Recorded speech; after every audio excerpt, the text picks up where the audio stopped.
Laurent Gbagbo et Charles Blé Goudé viennent d'être totalement acquittés par la Cour pénale internationale. La Chambre d'appel a confirmé à la majorité la décision de la Chambre de la première instance du 15 janvier 2019. Entre-temps, il a été lancé au nom du président de la République des travaux de voirie urbaine pour Kananga et Mbuji-Mayi, des dizaines de kilomètres dans le cadre du projet Tshilé-Gelou. 31 mars, sous clôture du mois dédié particulièrement à la femme sur les 12 autres, à Kinshasa, comme à travers le pays, plusieurs activités ont eu lieu pour la promotion de la femme en marge du thème retenu. Mesdames et messieurs, bonsoir. C'est la fin d'un long parcours judiciaire qui aura duré presque 10 ans.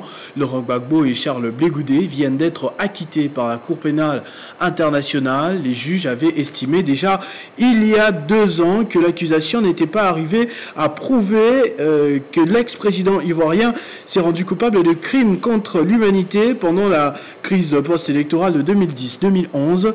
D'ici 2 semaines, Laurent Gbagbo pourra retrouver sa liberté. Un scénario quasi similaire a eu lieu pour la République démocratique du Congo en ce qui concerne son ancien vice-président Jean-Pierre Bemba, libéré et acquitté après 10 années d'incarcération. Le FCC ne va pas prendre part au gouvernement Samalou Kondé, mais mènera une opposition républicaine désormais. Des propos réitérés par André Alain Atundu après le comité de crise de cette plateforme. Le Front commun pour le Congo de Joseph Kabila prévient qu'il veillera sur les intérêts du peuple. Il est indécent pour le FCC de participer à un gouvernement à l'origine de son humiliation. Quel serait son rôle? Quelle image donnerait-il? Or nous, le FCC, nous sommes fiers de représenter aujourd'hui l'alternative au pouvoir en place. Nous avons pris acte de la rupture de la coalition. Nous avons pris acte de toutes les incriminations faites au FCC et nous avons tiré les conclusions. Et la conclusion, c'est qu'après ces incriminations dont n'a pas été lavé le FCC, mais il est indécent et immoral de participer à ce gouvernement. Le FCC applique une opposition constructive républicaine. Ce n'est pas un objectif digne de l'intérêt d'État, de la République, de la démocratie, que de bloquer ceux qui ont trahi, les dissidents qui sont partis, ou de bloquer le gouvernement. Non.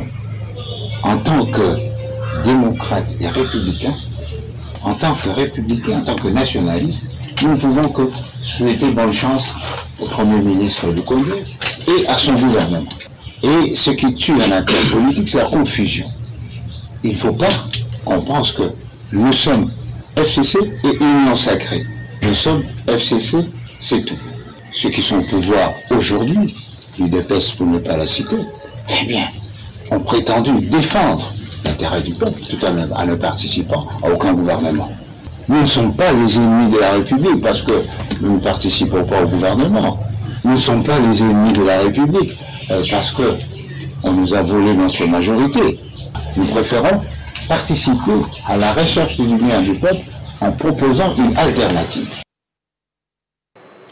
Après les lancements du projet Tshilé-Gelou à Kinshasa, il a été procédé au lancement des travaux de la voirie urbaine à Kananga et Mbuji-Mayi.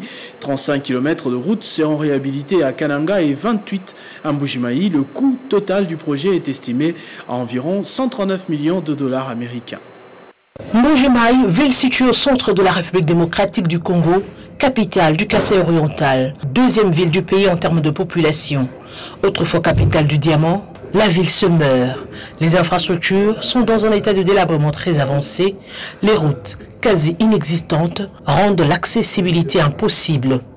Les dernières couches des bitumes remontent à 1954. Sur place, plusieurs questions de fond sont soulevées sur la politique du gouvernement provincial et national relative à l'entretien routier. Pour relever ce défi, une question sur les lèvres de la population et le président de la République apporte une réponse claire à travers son initiative personnelle avec le projet Tshilé-Gelou.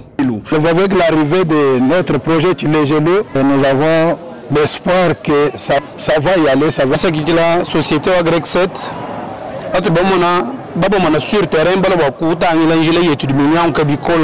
Aux côtés des mauvais états de route, il y a le phénomène des érosions qui menacent la ville de Mbuji-Mayi et risquent de la faire disparaître.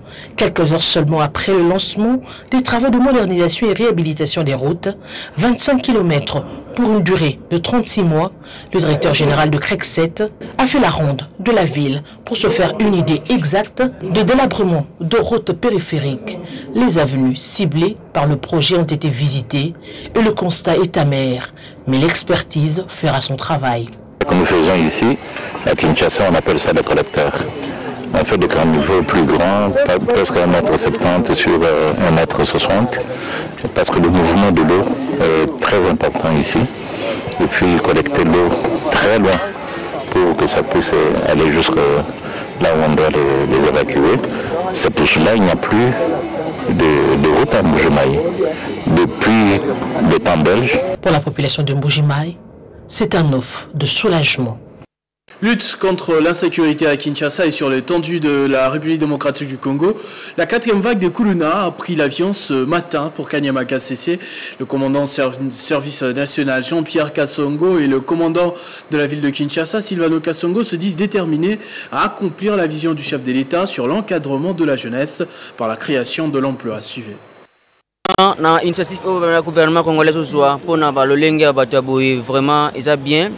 où les parents ont échoué, l'État peut donner la seconde chance à ces jeunes désœuvrés appelés Kuluna. C'est ce qu'a démontré le commandant de service national Jean-Pierre Kasongo Kabwik lors de l'embarcation de la 4e vague vers Kanyama KCC. L'opération constitue une opération pour le renforcement de l'autorité de l'État dans la ville. Deuxièmement, cette opération aide à renforcer la sécurité des personnes et de leurs biens. Vous voyez la police qui est à côté. Troisièmement, cette opération vise également à combattre le chômage. Il ne faut pas oublier que ces jeunes gens comprennent, après leur encadrement ou leur formation, vont intégrer le service national. Quatrièmement, parce qu'il s'agit du service national ici, nous sommes en train de parler, ces gens vont contribuer à accroître la productivité du service national. Et donc, ça vise aussi à combattre l'insuffisance alimentaire. Leur départ a fait pleurer certains parents qui voient leurs enfants partir sans connaître le jour de leur retour.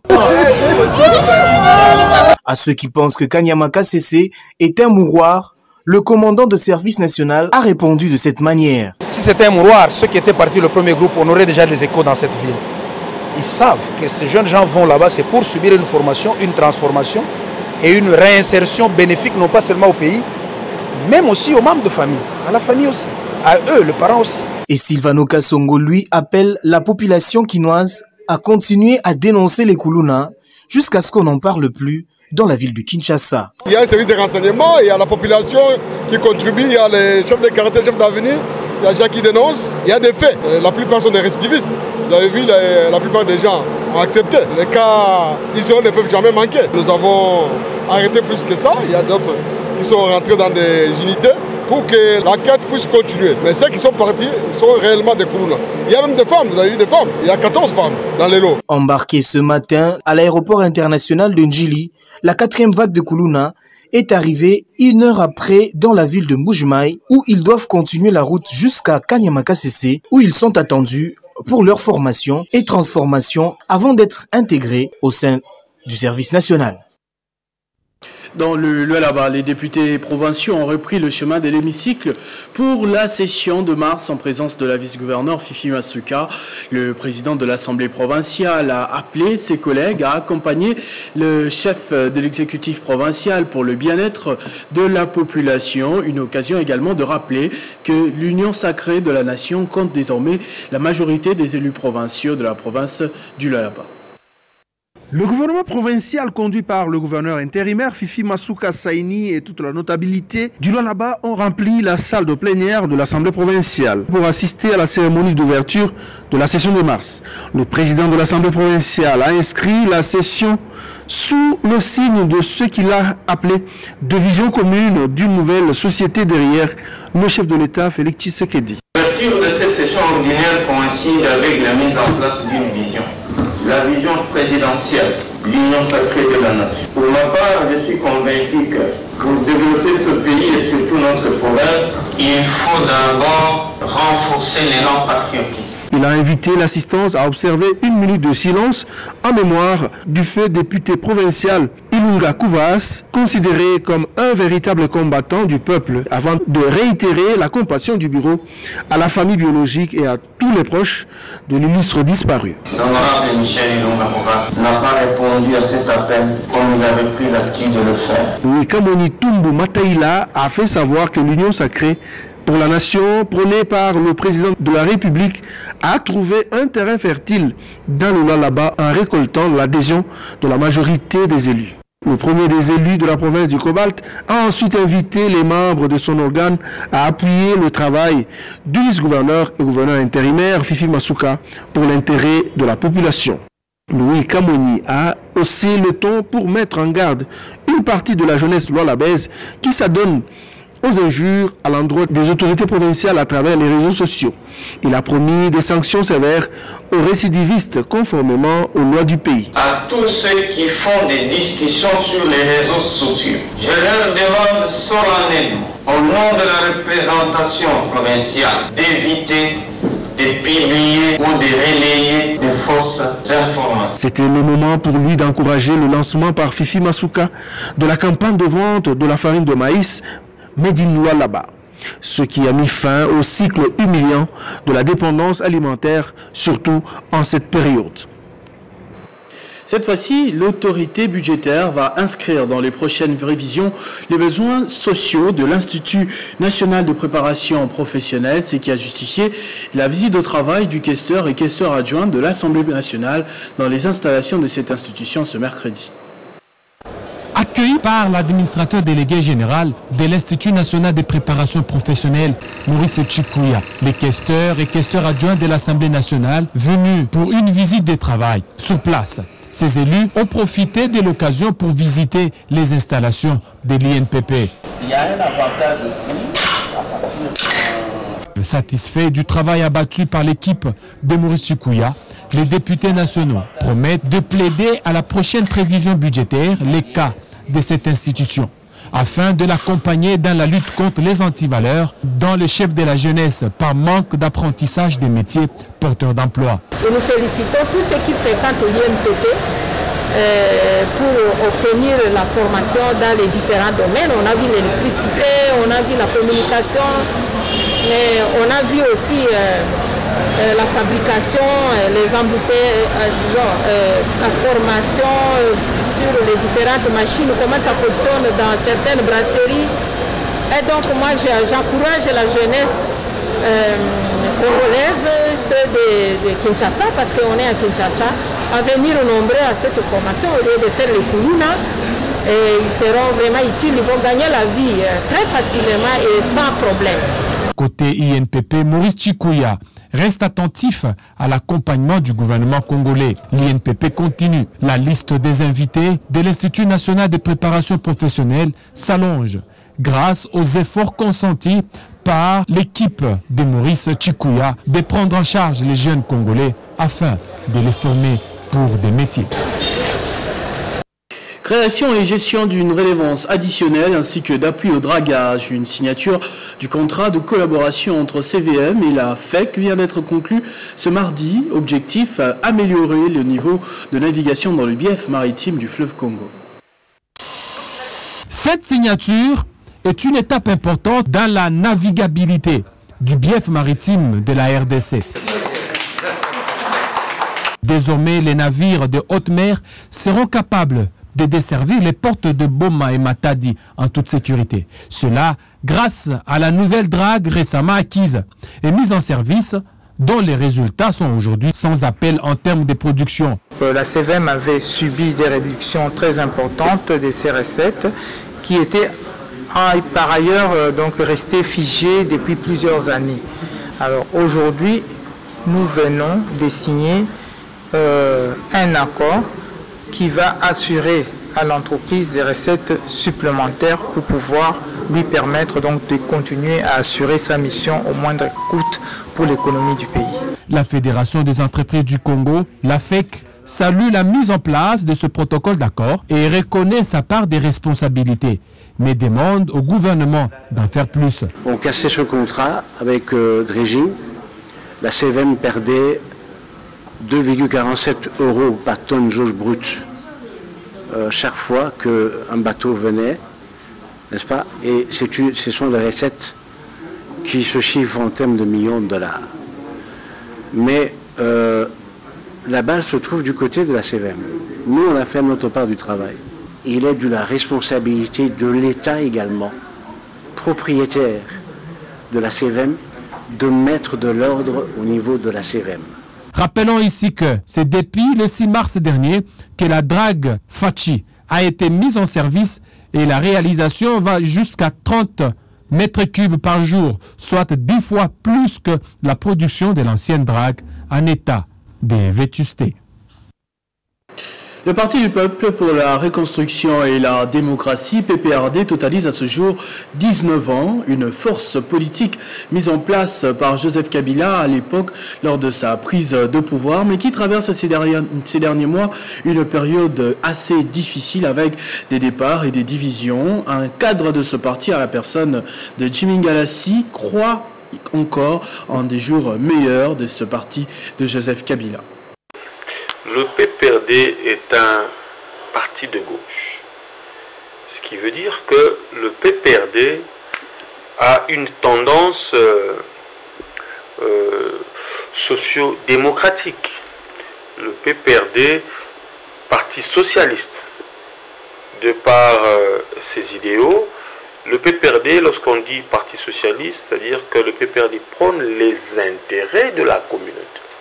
Le PPRD, patrimoine commun du peuple congolais. Le PPRD, n'est-ce pas, est l'unique parti en République démocratique du Congo qui a facilité, n'est-ce pas, l'alternance démocratique au sommet de l'État. Aujourd'hui, après 19 ans, c'est tout d'abord de dire aux camarades membres du parti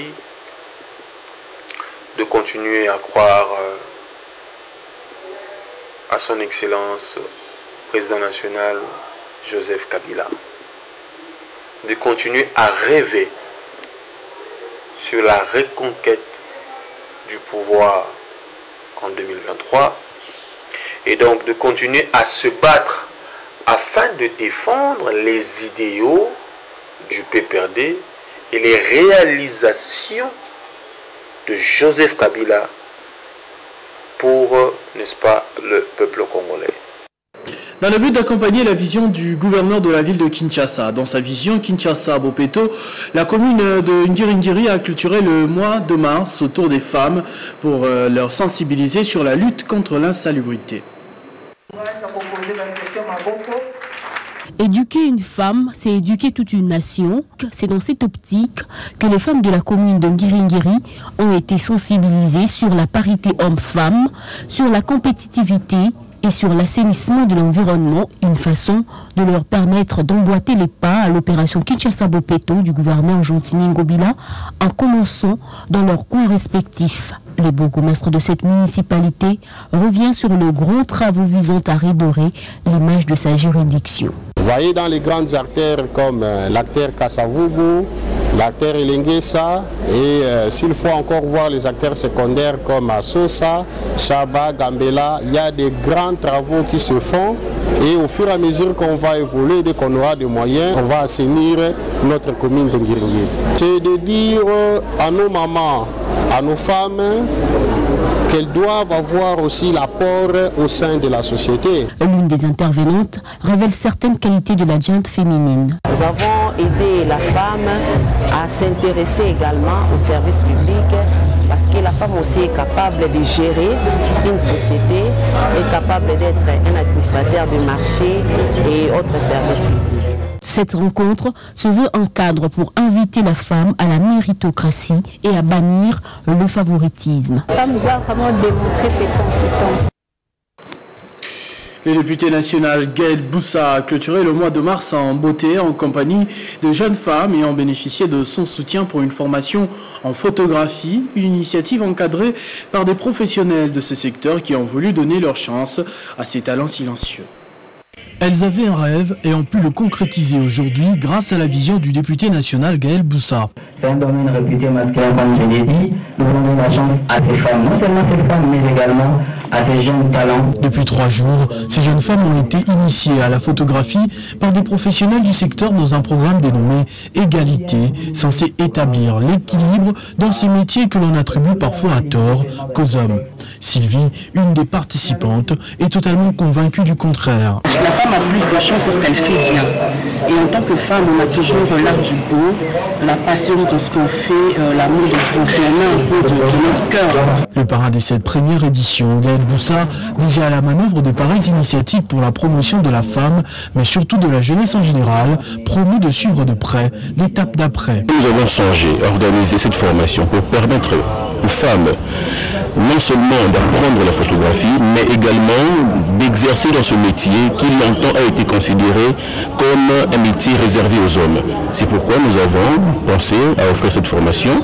Et cette formation n'est pas la dernière, puisque ce n'est qu'une première qui ouvre tout un chemin de beaucoup plus de formations qui suivront toujours dans ce sens-là, dans le sens où nous ne nous limiterons pas qu'à la photographie. Et dans certains métiers, nous allons toucher ces métiers qui sont souvent considérés comme les métiers des femmes. Quelques députés nationaux tels que Henriette Ouamou ou Aminata Namassia ont été témoins de ces couronnements aux côtés d'autres invités de marque. Dans le cadre de ces vacances parlementaires, la députée nationale Geneviève Vinagossi a séjourné dans sa circonscription électorale à Wamba, dans la province du Haut-Uélé. Sur place, elle a effectué la restitution de la session de septembre dernier et a appelé ses électeurs à privilégier l'auto-prise en charge afin de s'en sortir. Dans le cadre de ces vacances parlementaires, l'élu de Wamba, Geneviève Vinagossi, s'était rendu dans la province de Haut-Uélé pour rendre compte à sa base des activités de la session parlementaire de septembre 2020. Arrivée à Ibambi, son village natal, la députée nationale Geneviève Vinagossi a appelé affectueusement son outil à conférer avec les femmes de cette localité, à l'occasion de la fête et la restitution à la base du travail parlementaire et sensibiliser les femmes sur l'auto-prise en charge et prêcher la mise en exergue des activités permettant l'autonomisation de la femme congolaise. À l'occasion, la présidente de l'ACET, Geneviève Vinagossi, avait remis des palmes aux femmes à marge de la célébration du mois de la femme. La présidente d'ACET, Alliance congolaise pour l'émergence et le travail, ACET en sigle, Geneviève Vinagossi s'était rendue à Wamba où elle a été reçue en liesse par la population locale, content de revoir leur élu revenir dans sa circonscription électorale. C'est là pour les vacances parlementaires.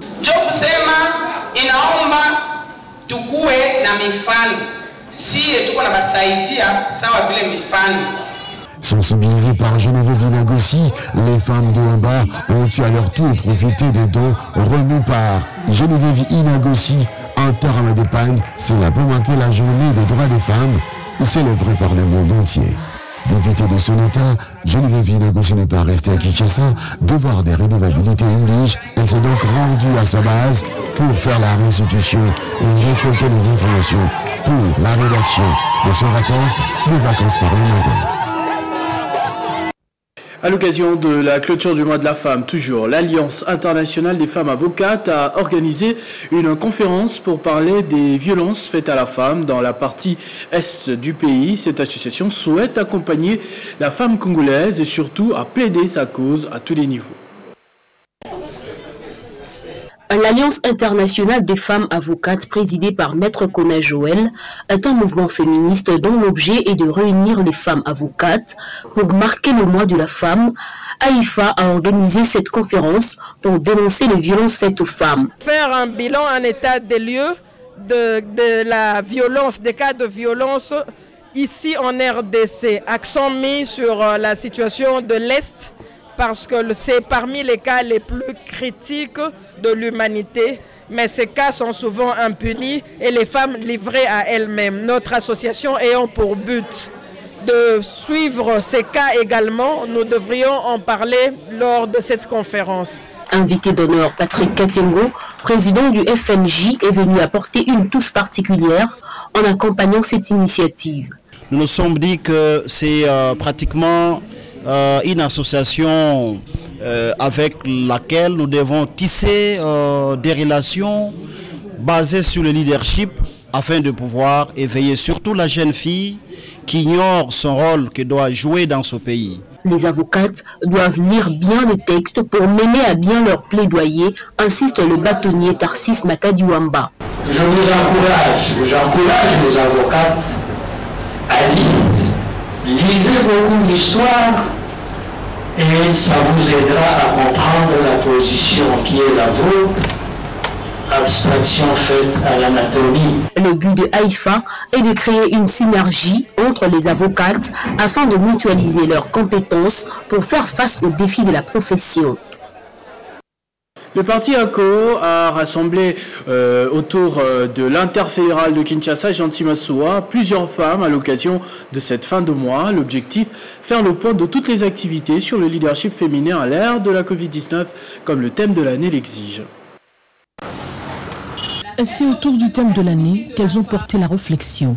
Leadership féminin pour un futur égalitaire à l'ère de la Covid-19. La société égalitaire est l'idéal. Le rêve à réaliser, étant donné que nous sommes nés égaux avec des sexes différents mais complémentaires.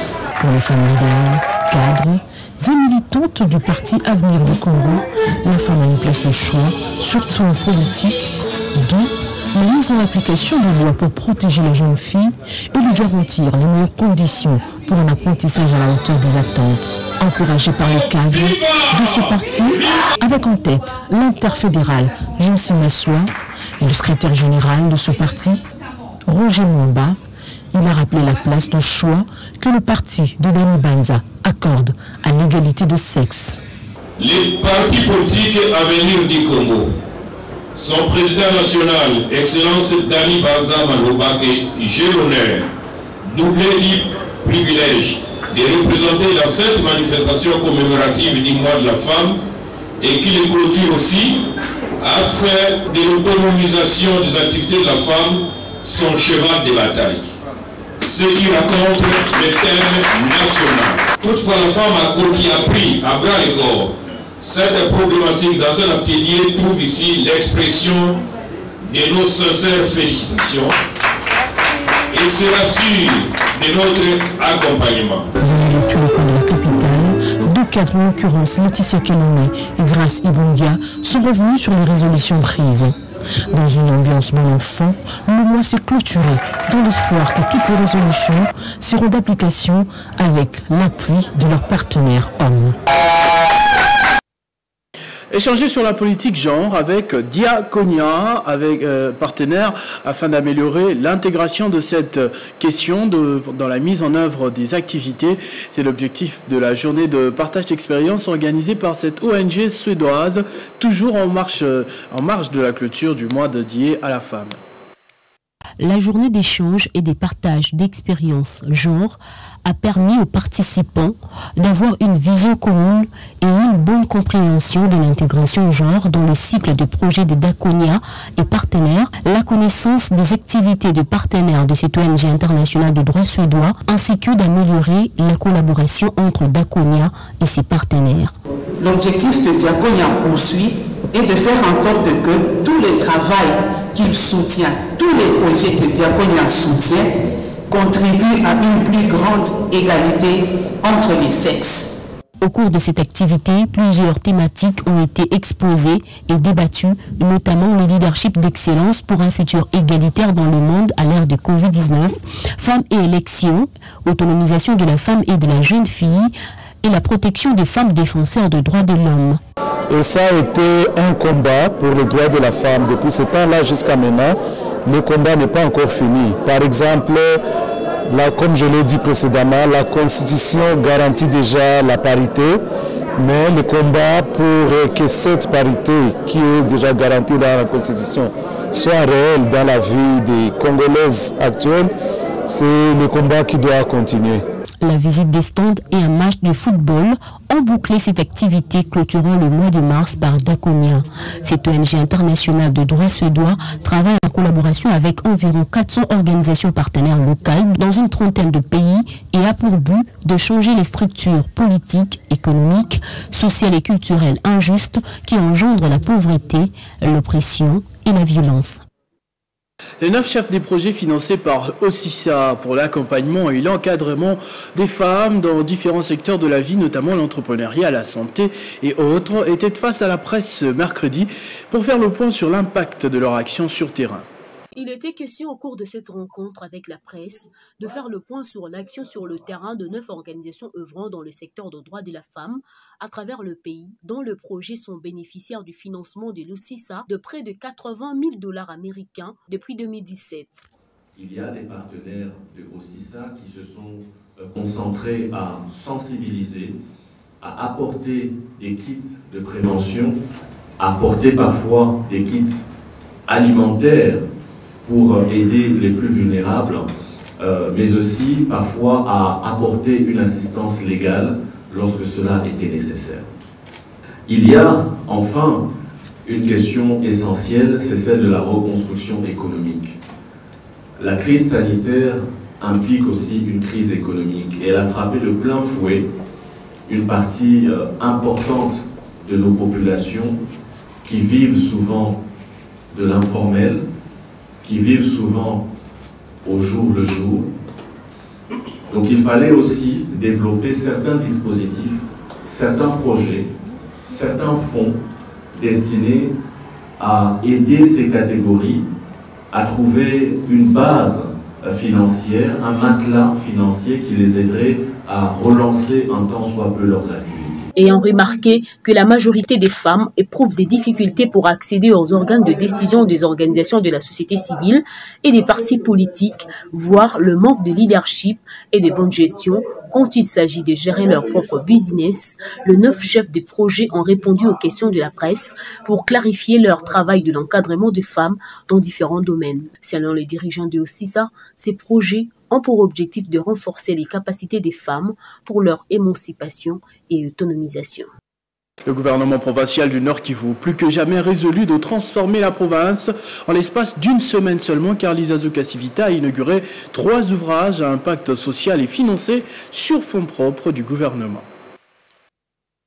Après une série d'inaugurations des ouvrages dans la partie nord du Nord Kivu en février dernier par le gouverneur Kalinzanzo Kasivita, l'exécutif provincial amorce l'étape du territoire de Rutshuru.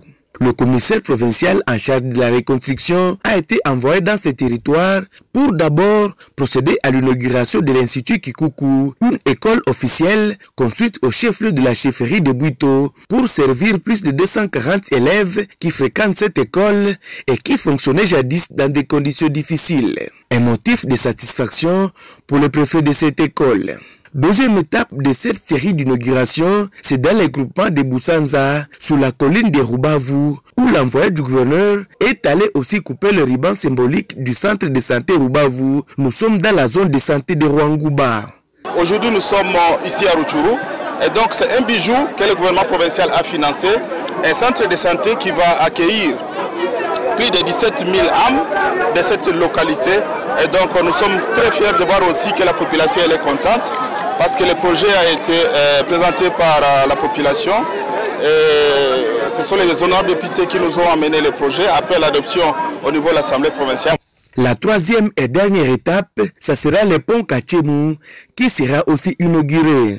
Un pont d'une utilité capitale car il facilitera désormais aux malades d'accéder au centre de santé de Buturande à Kiwanja en territoire de Rutshuru, mais aussi l'évacuation des produits agricoles dans la zone de Nyongera. Cet ouvrage est d'une capacité de 5 tonnes.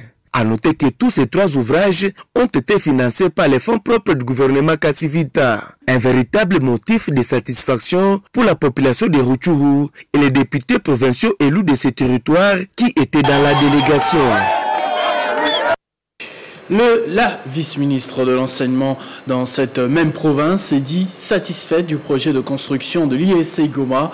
Liliane Banga a procédé personnellement à son inspection et a encouragé les parents à payer les frais pour la réussite de ce projet. Cette visite de la vice-ministre de l'enseignement supérieur et universitaire au chantier de l'IEC Goma, situé au quartier Mugunga à l'ouest de la ville, où un amphithéâtre est en construction, est un message de soutien aux différents projets de développement initiés par le comité de gestion de l'IEC Goma. Liliane Banga-Lwaboshi est allée faire le constat de l'évolution des travaux. Un projet salué par l'hôte du jour. Aujourd'hui, je viens d'être convaincu qu'ils sont les hommes de parole. Ils ont promis, je vois les chantiers, j'apprécie et je félicite également le parent qui donne toujours le frais de construction. Je félicite aussi le comité de gestion parce qu'il gère cet argent des parents en bon père de famille. Et j'invite d'autres établissements d'emboîter les pas de l'IEC. Cette visite était motif de soulagement pour le directeur général de l'IEC Goma. À en croire le professeur Joseph Kitaganya, sa vision cadre avec celle du président de la République. Madame et son Excellence la vice-ministre, nous vous disons très sincèrement merci. Et à travers vous, que son Excellence, Monsieur le Président de la République, Antoine Félix Tshisekedi Tshilombo, parce qu'ils sont en train aussi de matérialiser sa vision à travers nos petites œuvres au niveau local. Et je pense que son Excellence aussi, Monsieur Thomas Lwaka, c'est lui notre autorité de tutelle que vous représentez ici. Je pense que c'est vraiment l'occasion de leur dire un sincère merci. Et effectivement, comme vous veniez de le dire, nous attendons, n'est-ce pas, de la part de nos autorités, un soutien moral. Rappelons que le travail pour la construction de cet amphithéâtre avait été lancé au mois de janvier dernier pour être achevé d'ici 2 ans.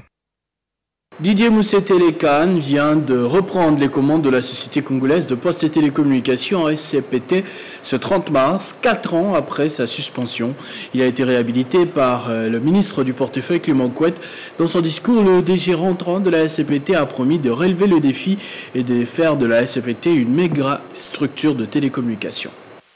Après 4 ans de suspension, Didier Mousseté a repris ses fonctions de directeur général de la Société congolaise de postes et télécommunications. La cérémonie de remise et reprise avec le directeur général ad intérim, Jean-Pierre Kalinga, a eu lieu dans l'enceinte de la Poste. Dans son allocution, le directeur général rentrant de la SCPT a promis de relever ensemble avec les agents et cadres de sa société le défi de faire de la SCPT une méga structure de télécommunications dont le pays a besoin. Merci d'être avec nous.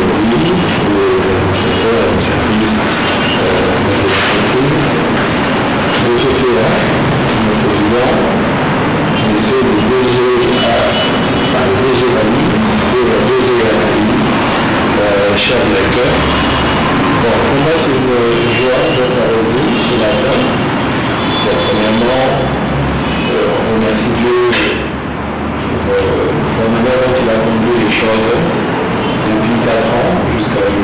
Le directeur général Didier Mousseté avait été suspendu il y a 4 ans à titre conservatoire par un arrêté ministériel. Ce journal est terminé, je vous en rappelle tout de suite les principaux titres. Laurent Gbagbo et Charles Blé-Goudé viennent d'être totalement acquittés par la CPI. La Chambre d'appel a confirmé à la majorité la décision de la Chambre de la première instance du 15 janvier 2019. Il a été lancé au nom du président de la République des travaux de voirie urbaine pour Kalinga et Mbujimaï, des dizaines de kilomètres dans le cadre du projet Tshilé-Gelou. 31 mars, ou clôture du mois dédié particulièrement à la femme sur les 12 autres. Vous avez suivi dans ce journal à Kinshasa comme à travers les pays, plusieurs activités ont eu lieu pour la promotion de la femme en marge du thème retenu. À tous et à toutes, merci de votre attention soutenue. Restez fidèles au programme de votre chaîne Télé 50. Vivez heureux, vivez 100 ans.